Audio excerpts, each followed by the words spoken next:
Hello dear friends, welcome back to my channel my world of words.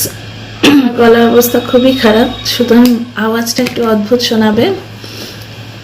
Please আজকের দিনটা একটু adjust করে নিও। আমি সৌমি, আমি তোমাদের সবাইকে আমার চ্যানেলে ওয়েলকাম করছি। ডিয়ার ফ্রেন্ডস, এই ভিডিওটা আমার কালই করার ইচ্ছে ছিল, কারণ যখনই জলনদ্বীপের ওই ভিডিওর টাইটেলটা আমি দেখেছি তখনই আমি বুঝেছি কি বলতে চেয়েছে, কিন্তু কালকে শরীরটা বড্ডই খারাপ ছিল। গলা দিয়ে অ্যাকচুয়ালি তিনখানা আওয়াজ বেরোচ্ছিল, অদ্ভুত অদ্ভুত আওয়াজ বেরোচ্ছিল, যার জন্য কালকে আর ভিডিও করার সাহস পাইনি, যে লোকে না ভয় পেয়ে যায় আমার গলার আওয়াজ শুনে। যাই হোক, অনেক দর্শক বন্ধুরা আমার নানা রকম জিনিস সাজেশন দিচ্ছ। এক্ষুনি একটা কমেন্ট পেলাম, থরি গপসপ মিতাকে সাথ বলে একটা চ্যানেল আছে, মিতা বলে একজন, উনি বাঙালি কিন্তু উনি ভিডিও করেন হিন্দিতে। উনি একটা সাজেশন দিয়েছেন যে মিনার ব্লগে নাকি আগে দেখিয়েছিল বেটাডিন দিয়ে গার্গল করতে। হ্যাঁ ডিয়ার মিতা, বেটাডিন দিয়ে গার্গল আমাদের বাড়িতে আমার হাজব্যান্ডও করেন, তো আমিও করেছি। আর বাকি সবাই সব সাজেশন দিচ্ছ, খুবই ভালো লাগছে। সুপর্ণা বলছে জিঞ্জার ক্যান্ডি খেতে, সব কিছু ট্রাই করছি, অনেকটা বেটার ফিল করছি। যাকে টপিকে ফিরি, ডিয়ার ফ্রেন্ডস, ওই ভিনদেশি তারা আমি যাকে বলি, কারণ একটু টুইস্ট করে নাম না নিলেই মুশকিল আছে তো এখনকার দিনে। তো ওই বাংলাদেশি যে কন্ট্রোভার্সি ক্রিয়েটার, যে অদ্ভুত অদ্ভুত কথা বলে না, যে পুকুরের উপর নানা রকম জিনিস ভেসে আছে, হেন তেন নোংরা নোংরা কথা বলে। তাছাড়া আর ফটোকে আন্ডারগার্মেন্টসের সঙ্গে ও থাম্বনেইলে লাগায়। অ্যাকচুয়ালি এই নোংরা লোকটার একটাই বাঁচার রাস্তা, সেটা হচ্ছে ও বাংলাদেশ থেকে বিলং করে। ও ভাবে যে এমন কোনো আইন ক্রিয়েটেডই হয়নি যেটা ওকে টাচ করতে পারে, মানে আইনত টাচ করতে পারে। তো যাই হোক, এই ভিনদেশি তারা যে, মানে ভিনদেশি কন্টেন্ট ক্রিয়েটার যে ওই গেমিং ভিডিওর আড়াল থেকে নিজের বকওয়াস কমেন্ট্রি দেয়, পেছন থেকে নিজের নোংরা কমেন্ট্রি দেয়, সেই ভিনদেশি তারা যে সে কিন্তু মিনাকে ভাঙা টিন এটসেট্রা বলে সম্বোধন করতো। আগের ভিডিওগুলো দেখো, বর্তমান ভিডিও আমি দেখিনি। মাঝখানে খুব প্রবলেম হচ্ছিল এই লোকটাকে নিয়ে, তখন আমি কয়েকদিন দেখেছিলাম, পুরো সহ্য করা যায় না। ওই গেমা দালালেরই যমজ ভাই আর কি, অশ্লীল নোংরা কথাবার্তা ছাড়া এর ভিডিও হয় না। তো এ মিনাকে রেফার করতো ভাঙা টিন বলে। তো কালকের ভিডিওর টাইটেলটা দেখে আমি বুঝতে পেরেছি। ডিয়ার ফ্রেন্ডস, জলনদ্বীপের ভিডিও কন্ট্রোভার্সি ছাড়া কমপ্লিট হয় না। কখনো কন্ট্রোভার্সির টাইটেলে থাকে, কখনো নয়, বেশিরভাগই কন্ট্রোভার্সির টাইটেলে থাকে, আর কখনো তো নিজে চোখ পিটপিট করতে করতে কান নাচাতে নাচাতে দাঁড়িয়ে যায় নোংরা কথা বলতে। তো কালকের ভিডিওতে ভাঙা টিন বদলে বাজার থেকে নতুন টিন আনার কথা টাইটেলে দিয়েছে। এবার ভাঙা টিন ওই ভিনদেশি যে কন্টেন্ট ক্রিয়েটার, কন্ট্রোভার্সি ক্রিয়েটার, ও মিনাকে রেফার করে বলতো। আমি যেমন আসল নামটা না বলে মিনা বলি, ও তেমনি ভাঙা টিন ওয়ার্ডটা ইউজ করতো। তো ভাঙা টিন বদলে বাজার থেকে নতুন টিন নিয়ে আসবি, ওটাই তোর পক্ষে ভালো, কারণ তোর বাজারের টিনই সুইটেবল। বাজারে টিনই তো চেয়েছিলিস, ভদ্র ঘরের ঘরোয়া মেয়ে পেয়ে গেছিলিস, যে সন্ধে দেয়, বৌদির সঙ্গে মিলেমিশে থাকে, দাদার আদরের বুনু, বাবা মার নয়নের মণি, মায়ের বড় মা, সেই মেয়ে জুটেছিল বাড়িতে, তাই জন্য তাকে রাখতে পারলি না। ঘরের লক্ষ্মীকে এমন অত্যাচার করলি, তাকে নোড়া হাতে বেরিয়ে আসতে হলো। এখন আবার বাজার থেকে টিন কিনতে যাচ্ছে। বাজারের টিনই ওই বাড়িতে শ্যুট করবে, যতদিন শ্যুট করবে করবে, তারপর আবার তাকে নোড়া হাতে বার করে দেবে। তো ভাঙা টিন দিয়ে আর চলছে না, ভাঙা টিন দিয়ে তো চলবেও না, ঠিক আছে না? কারণ সেই ভাঙা টিন তোর বাড়ির কপালের জন্য নয়, ওই যে ভাঙা টিনটাও তোর কপালে জুটবে না। তুই এই বাজার থেকে নতুন টিন নিয়ে আয়, বাজারের টিনই তোর ঘরে শ্যুট করবে। যে বাড়িতে নিজের মেয়ে ঠাঁই পায় না, বাজার থেকে পিসি কিনে আনতে হয় দানের টাকার কমিশন দিয়ে, নিজের টাকা নয়, দর্শকদের দানের টাকার কমিশন দিয়ে বাজার থেকে পিসি কিনে আনতে হয়। নিজের বাড়ির পিসিকে প্রথমে তো তাড়িয়ে দেয়া হয়, তারপরে সবাই মিলে এসে, পরিবারের সবাই মিলে তাকে সোশ্যাল মিডিয়ায় এসে অপদস্থ করা হয়। সেই বাড়িতে বাইরের পিসির কি দাম দেখো, তাকে পনির রেঁধে খাওয়ানো হয়। আর সেই বাইরের পিসি এসে কন্ট্রোভার্সি করে নিজের পিসি দেয়া সোফায় বসে। এই বাড়ির মেয়ের দেয়া সোফায় বসে কন্ট্রোভার্সি করে, যার কপালে যেখানে খাওয়া লেখা আছে তার কপালে সেখানকার খাওয়া জুটবে। তা এই বাড়ির খাওয়া যে টাকা মিনা রোজগার করে দিয়ে গেছে, এখনো তো সেই টাকায় চলছে। এই বাড়ির খাওয়া কপালে তো কদিন আছে সেটা দেখ। কপাল তো জলনদীপ লেখে না, লেখেন তিনি।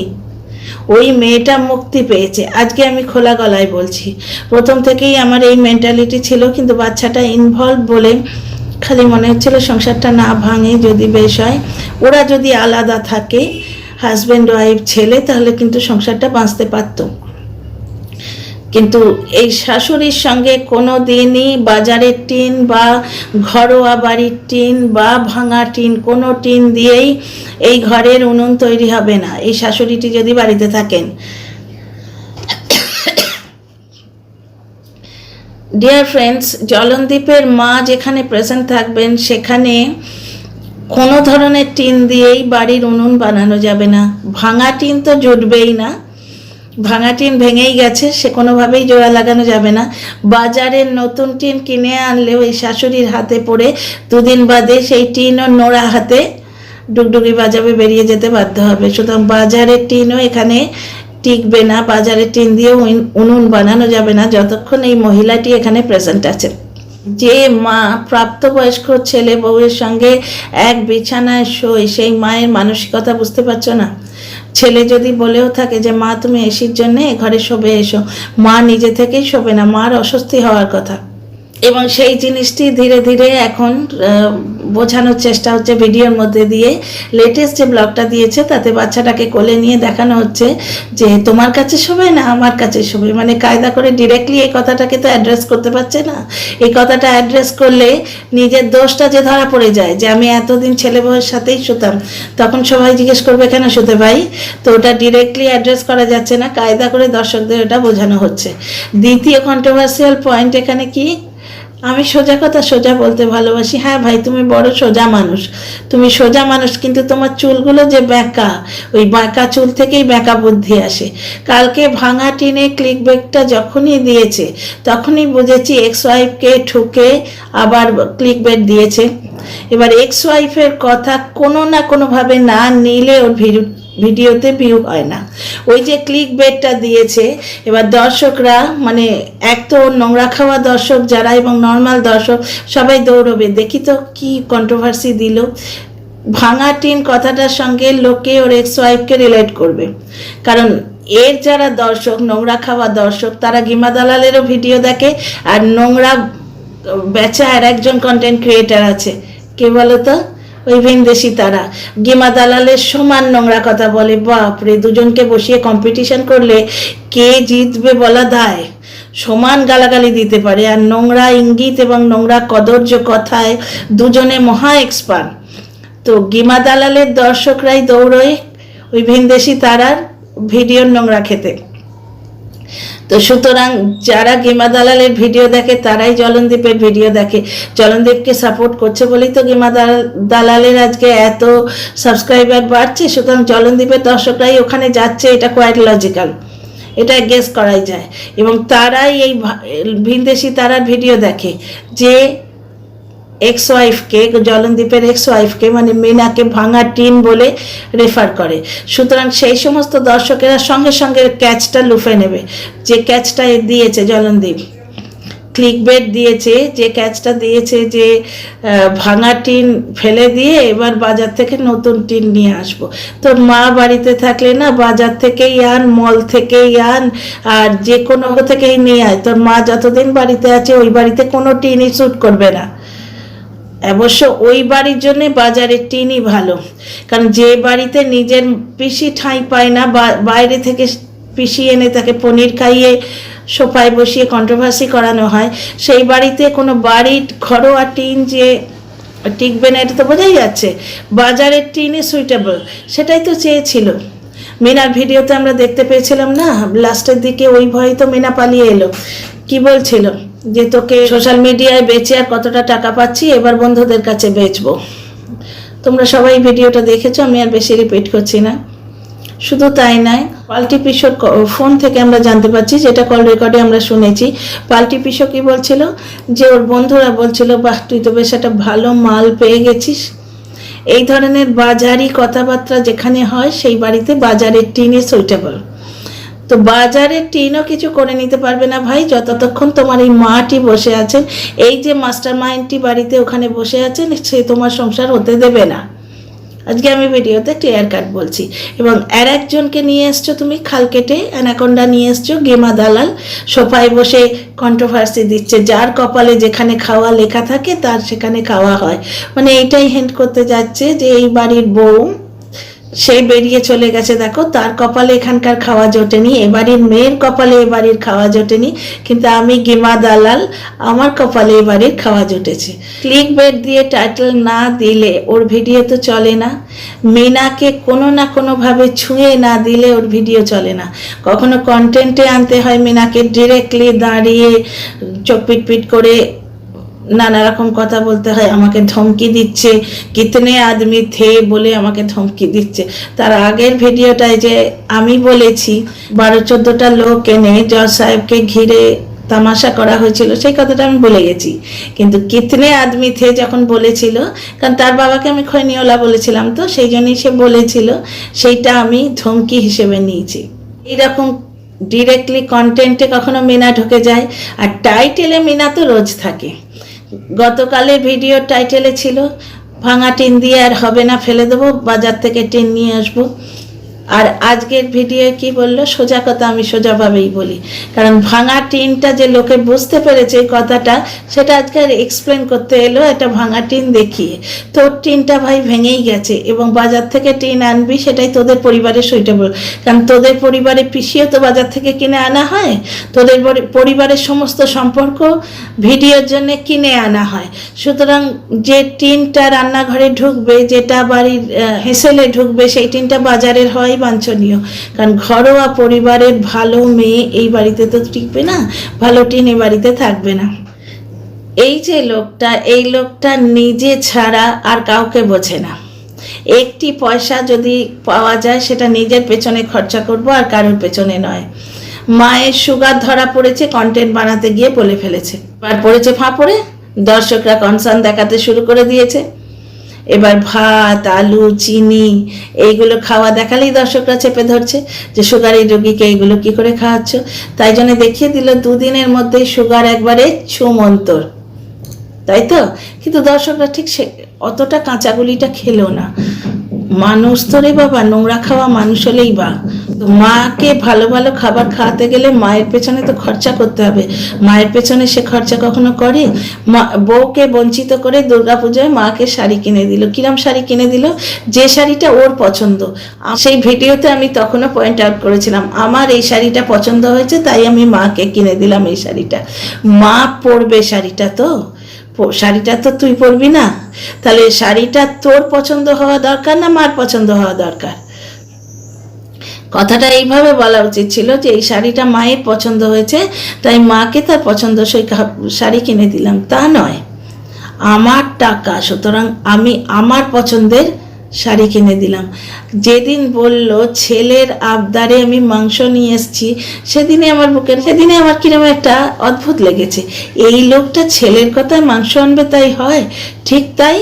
কথা বলতে বলতে বলে ফেললো ছেলে মাছ ভালোবাসে, সেটা আজকে ব্লগেও আমরা দেখলাম। কাঁচা মাছটা কিরম নজর দিয়ে দেখছিল, দেখলে মানে কত আগ্রহ মাছের প্রতি। মাংস বাচ্চাটা খায় না ভালো, সেটাও নিজেই বলে দিল, নিজের পছন্দ মাংস, তাই মাংস নিয়ে এসছে। এবার কষা মাংস আর লুচি কিপ্টের সংসারে হয়েছে, সহজে ছাড়বে? 2টো ব্লগ বেরিয়ে গেল কষা মাংস আর লুচিতে। সেই লুচি এমনভাবে ভাজা হচ্ছে যেন মনে হচ্ছে ডাল সাঁতলানোর জন্য তেল দেয়া হচ্ছে কড়াইতে। 2 চামচ তেল দিয়ে লুচি ভাজা হলো, লুচি ফুললো না। দেখেছো তো লুচির হালত, ছোট পাঁপড়ের মতো দেখতে। যে পাঁপড়গুলো আমরা চায়ের সাথে খাই না সন্ধ্যেবেলা, সেই পাঁপড়ের মতো দেখতে লুচি হয়েছে। যাই হোক, সেগুলোকে ইগনোর করাই যায়। নিজের প্রিয় খাবারটা নিয়ে এসে প্রথম দিন ছেলের নাম দিয়ে চালাতে গেছিল, তারপর সত্যি কথাটা মুখ দিয়ে বেরিয়ে গেল। এইভাবে সমস্ত সত্যিগুলো মুখ দিয়ে বেরিয়ে যাবে এক না একদিন। সেদিন বলে ফেললো না, এবছর আর আগের বছরের মতো খিচুড়ি রাঁধতে পারলাম না, মানে আগের বছর বউ বাড়িতে ছিল, সমস্ত মেহনতটা সে করে দিত, এবছর মেহনত করার লোক নেই, সুতরাং খিচুড়ি প্রসাদটা আর হলো না। কিপ্টের সংসারে কন্টেন্ট বানানোর জন্য ভালো ভালো খাবার আসছে, তাছাড়া বাইরের লোকটাকে তো তাড়িয়ে দিয়েছে, সে তো বেচারি নোড়া হাতে জামা কাপড় নিয়ে বেরিয়ে গেছে, বেসটা এদের তৈরি করে দিয়ে গেছে, ফেস ভ্যালু তৈরি করে দিয়ে গেছে, চ্যানেলটা দাঁড় করিয়ে দিয়ে গেছে, বাড়ি বানিয়ে দিয়ে গেছে। যতদিন মিনা বাড়িতে ছিল তখনকার খাবার দাবারগুলো মনে করো ডিয়ার ফ্রেন্ডস, আর এখনকার খাবার দাবারগুলো মনে করো। খাবারগুলো এক এক সময় নিয়ে আসে চমক দেবার জন্যে, কন্টেন্ট বানাবার জন্যে। সবচেয়ে মজা লেগেছে যখন গিমা দালালের জন্য পনির রান্না হচ্ছে। কিপ্টের সংসারে গেস্ট সবসময় শনিবারই আসে, কি দরকার বাবু কিপ্টের খরচা করিয়ে দিয়ে অন্যদিন এলে ভিডিও দেখাতে গিয়ে মাছ মাংস দেখাতে হবে, দরকার নেই বাবা। তো শনিবার করেই সবাই মিলতে আসে। আগের গেস্টটাও শনিবারই এসেছিল, গিমা দালাল আগে যাকে পাঠিয়েছিল, যে বাংলা বোঝে না অথচ বাংলা ব্লগ দেখে, বাংলা বলতেও পারে না ভালো করে। তো তাকে কি খাইয়েছিল, পনিরের তরকারি, শাক ভাজা, আর একটা কি টাইপের ভাজা, আর একটা ডাল। সে ডালের বোধহয় 2 কুচি বাঁধাকপি দিয়েছিল, তাই জন্য ওটাকে ভেজ ডাল বলেছিল জলনদীপের মা। তো আজকে গিমা দালালকে খাওয়ানো হলো একটা শাক, বেতো শাক না কঞ্চুলো শাক, আর মুগের ডাল আর পনিরের তরকারি। তো যেমন গেস্ট তেমনি মেনু। তো আমার সব থেকে অবাক লেগেছে, সেই গেস্ট খাবার খেয়ে ঘরের মেয়ের দেয়া সোফায় বসে ঘরের মেয়েকে টন্ট করছে। যার কপালে যেখানে খাওয়া লেখা থাকে সেদিন তার কপালে সেখানে খাওয়া জোটে। এ আমার সন্তান তুল্য। আগের দিন ওই সোফাতেই বসে বলেছিল, আজকে কি বলল, আমি আমার ভাইয়ের বাড়ি খেতে এসেছি। মানে কখন সন্তান কখন ভাই তার নিজেরই মনে থাকে না, যখন যেরকম সুবিধা হয় বলে দেয়, কবি বেটা কবি ভাইয়া, ভগবান করে কবি ভাইয়া কবি সাইয়া भी না हो जाए। চলো জোক সাপান। কন্ট্রোভার্সিটা কি করে গেল গিমা দালাল, যে বাড়িতে মেয়ের কপালে ভাত জোটে না, বাড়ির বউয়ের কপালে ভাত জোটে না, ওই ভাত খাবো বলেছিল বলে তো 16 তারিখ থেকে মেয়েটাকে শুধু মারধর করেছে, খেতে দেয়নি। 22-24 বছরের জোয়ান মেয়ে। পরের দিন খিদের জ্বালায় মেয়েটা 2টি ভাত নিয়ে খেতে যাচ্ছে, তখন কি বলেছে, যে চল তোর মুখটা পুড়িয়ে দিই, তুই ভাত খাবি, ওই মুখে তোর ভাত নয় আগুন দেব। তখন সে বলেছিল এই বাড়ির ভাতে আমারও অধিকার আছে। চিৎকার করে চেঁচামেচি করে ভাত তাকে কেড়ে খেতে হয়েছে। আর গিমা দালালকে নিমন্ত্রণ করে চব্যচস্য খাওয়ানো হচ্ছে। তো সেই কথাটারই হিন্টও দিল, যে যার কপালে যেখানে খাবার লেখা থাকে। এই বাড়ির মেয়ের কপালে এই বাড়ির ভাত জুটলো না, কিন্তু গিমা দালাল এই বাড়িতে এসে খেয়ে গেল। এই বাড়ির লোকেরা নিজের বাড়ির মেয়েকে সোশ্যাল মিডিয়ায় এসে বদনাম করে, অপদস্থ করে, হেনস্থা করে, কিন্তু গিমা দালালের ঠাঁই হয়ে যায় এবং সে বসে বাড়ির মেয়ের দেয়া সোফার ওপর। ডিয়ার ফ্রেন্ডস, আর একটা জিনিস দেখবে, মিনা যখন ব্লগ করে তখন প্রতি কথায় কি বলে, পেঁয়াজটা সুন্দর করে কেটে নিলাম, চিকেন পকোড়া বানালো তো মাংসগুলো ছোট্ট করে সুন্দর করে কেটে নিলাম। আর এই মা ছেলের সব কিছুতে সমস্যা, তোষক তুলতে গেলে মায়ের সমস্যা হয়, হাওয়াতে জামা কাপড় শুকোয় না তাই জন্য তার সমস্যা হয়, জলনদীপের। প্রতি কথা এরা শুধু ফেঁসে যায়, হেনস্থা হয়, আর এদের সমস্যা হয়। মিনার ভিডিওতে পরিবারের অদ্ভুত মেলমেশ দেখা যায়। একজন দর্শক আমাকে লিখেছেন কমেন্ট করে, যেসব নটঙ্কি মানে হচ্ছে নাটক। তো আমি তার জবাবে লিখেছি, ভাই তোরা নাটকই কর না, এইরকম নাটক যদি ঘরে ঘরে হয় তাহলেই তো সমাজটা শুধরে যায় না। কই এই পরিবারে তো ওই নাটকটা হতেই পারলো না। যে বাড়িতে শাশুড়ি তার ছেলের বউকে মা বলে ডাকে, সেই বাড়ি কোনোদিন লক্ষ্মী ছাড়া হয় না। আর এই বাড়িতে দেখো, নিজের মেয়ে ঠাঁই পেল না, বাড়ির বউ ঠাঁই পেল না, গিমা দালাল এসে লাঞ্চ করছে, আবার বলছে যার কপালে যেখানে খাওয়া লেখা থাকে। আজ আমার ভাইয়ের বাড়িতে আমার খাওয়াটা লেখা ছিল, তো ভাই না ছেলে আগে ডিসাইড করে নে। আর bottom line of this video is that কি এই বাড়িতে যদি খোঁজা হয় না, ওই বাজারের টিন খোঁজাই ভালো। যে ওই ক্যামেরার সামনে এসে রংচং মেখে অ্যাক্টিং করে চলে যাবে। কারণ যে মুহূর্তে ক্যামেরাটা বন্ধ হলো সেই মুহূর্তে কারোর সঙ্গে তো কারো মুখ দেখা দেখি নেই, সে তো সিরিয়ালের এপিসোডগুলো দেখলেই বোঝা যায়। কি অদ্ভুত না, সেই মেয়েটা চলে গেছে। মেনা সেদিন প্রোডাক্টের ওই বাক্সটা দেখিয়ে কি বলল, যে যোগ্যতা থাকে নতুন করে আবার সব শুরু করে দেয়া যায়। সে মেয়েটা বহু জিনিস চাইতে পারতো, বহু জিনিস ক্লেম করতে পারতো। এই চ্যানেল দুটোর অর্ধেক রেভিনিউ ক্লেম করতে পারতো। একটা চ্যানেল তার বিয়ের আগে সে চ্যানেলটা ক্লেম করতে পারতো, সে কিন্তু কিচ্ছু করেনি, কারণ তার নিজের যোগ্যতায় ভরসা আছে। সে কি বলল, নিজের যোগ্যতায় আবার নতুন করে শুরু করব, যোগ্যতা থাকলে সব কিছু নতুন করে করা যায়। আর এই লোকটা কত বড় অযোগ্য দেখো, প্রত্যেকটা ভিডিওয়ে এক্স বউকে খোঁচা মেরে টাইটেল না দিলে তার ভিডিও চলে না। তো জলনদীপ বাবু, তোমার ঘরেই বাজারের নতুন টিনই যদি টিকে যায়, তোমার মা যদি একটুখানি সামলে চলে, তাহলে বাজারের টিনটাই টিকে যাবে। ভালো পরিবারের, শিক্ষিত ভদ্র পরিবারের ঘরোয়া টিন তোমার বাড়িতে টিকবে না। সে টিন সত্যিই ভেঙে গেছে, সে টিন কোনোভাবেই জুড়বে না।